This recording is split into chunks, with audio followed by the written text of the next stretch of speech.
Alors, il y a un paradoxe assez fascinant, et que la source de cette analyse met vraiment en lumière. On se demande souvent pourquoi est-ce que tant de personnes qui ont une foi profonde, sincère, semblent galérer financièrement.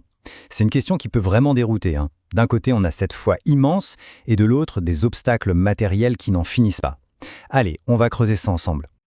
Et voilà, on touche au cœur du sujet, la question centrale, celle qui nous lance vraiment dans cette exploration, c'est ça.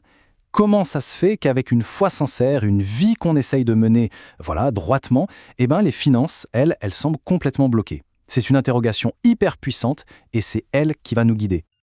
Regardons ce contraste parce qu'il est saisissant. D'un côté du tableau, on a les croyants qui font face à des portes qui se ferment, à des dettes, à une sensation de manque constant.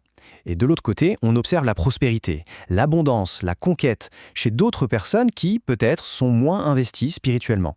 Du coup, la question, elle devient inévitable. Est-ce que c'est une sorte de punition ou est-ce qu'il y a autre chose qui se joue en coulisses?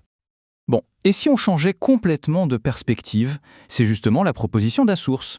Et si cette difficulté, ce n'était pas du tout un signe d'abandon, mais au contraire une forme de préparation. L'idée, c'est qu'il y aurait en fait un processus en cours, un but qu'on ne voit pas tout de suite comme ça à première vue.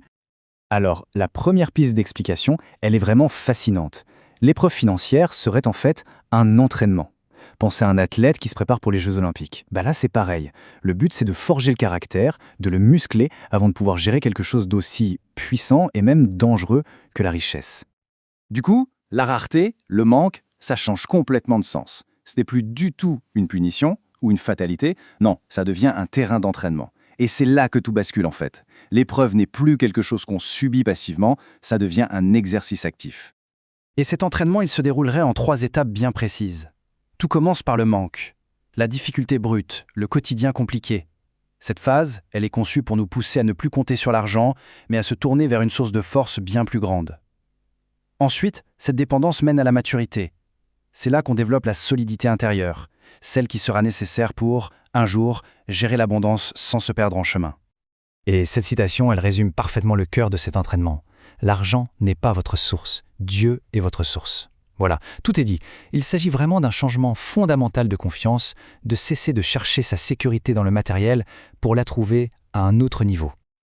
Ok, mais cette idée d'entraînement, ce n'est pas la seule explication proposée. La source ouvre une deuxième porte, et là, c'est encore plus surprenant. Et si nos finances étaient le terrain de jeu d'une véritable bataille spirituelle, un conflit qui se jouerait bien au-delà de nos relevés de compte?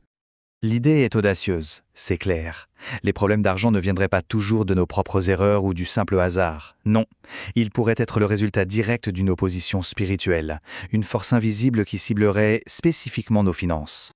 Mais alors, pourquoi cibler les finances en particulier? La réponse donnée par la source, elle est percutante. Un élu financièrement libre devient extrêmement dangereux pour l'enfer. Voilà. Dans cette vision des choses, une personne de foi qui a des moyens financiers devient une force de changement massive. Et donc, une menace à neutraliser. Une menace, mais concrètement, ça veut dire quoi? Ça veut dire avoir les moyens de financer des œuvres qui font le bien, d'aider concrètement les autres, d'investir dans des projets porteurs de sens. Ça veut dire pouvoir bénir des vies, transformer des générations entières et même briser des cycles négatifs, des malédictions familiales. C'est tout ce potentiel d'action qui ferait d'une personne une cible. Maintenant, on va explorer une idée qui est peut-être encore plus contre-intuitive.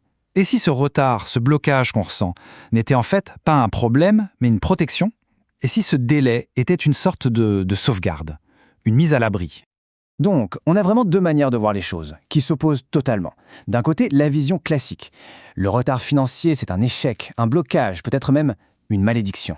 Et de l'autre, la perspective de la source. Ce même retard, c'est une protection divine, une préparation pour nous éviter de tomber dans des pièges. Au final, tout est une question de regard. Mais de quel piège on parle exactement? Imaginez recevoir une richesse immense, mais trop tôt, avant d'être vraiment prêt à la gérer. Ça pourrait mener à quoi?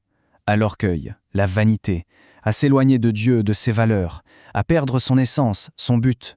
Ça peut aussi attirer de fausses amitiés, des gens intéressés, et mener à faire des choix complètement destructeurs. Bref, ça peut être un cadeau empoisonné. Et cette citation, elle le dit mieux que tout, toute bénédiction qui arrive avant l'heure n'est pas une bénédiction. Parfois, elle se transforme en piège. L'idée, c'est que le timing, c'est la clé. Un cadeau, même le plus beau, s'il est reçu au mauvais moment, peut faire plus de mal que de bien. Le retard, dans ce cas, ce serait en fait une forme de sagesse. Bon, d'accord. Il y a l'entraînement, la bataille spirituelle, la protection. Mais tout ça, pourquoi faire au final? C'est quoi le but? Eh bien, la source nous guide vers une idée absolument centrale, la responsabilité. Toute cette longue préparation ne serait pas vaine. Elle formerait pour un rôle très, très spécifique. Et ce rôle, c'est celui d'un intendant du royaume, un gérant si on veut. Le but ultime n'est pas d'accumuler la richesse pour son propre plaisir, mais de devenir un canal, de gérer des ressources pour servir une cause plus grande que soi, pour avoir un impact positif et finalement accomplir une mission.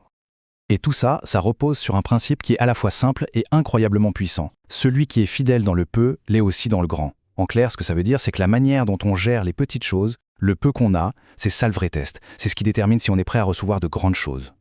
La bonne gestion de la rareté, ce serait donc la clé pour un jour accéder à l'abondance. Donc, au bout du compte, cette perspective change absolument tout. La lutte financière n'est plus du tout vue comme un signe d'abandon ou une punition. Non, elle est présentée comme un parcours de transformation. Un peu comme un sculpteur qui taille une pierre brute pour en faire une œuvre d'art. C'est une préparation intensive pour une mission qui nous dépasse. Et on termine avec cette question, une question qui vient vraiment bousculer nos certitudes.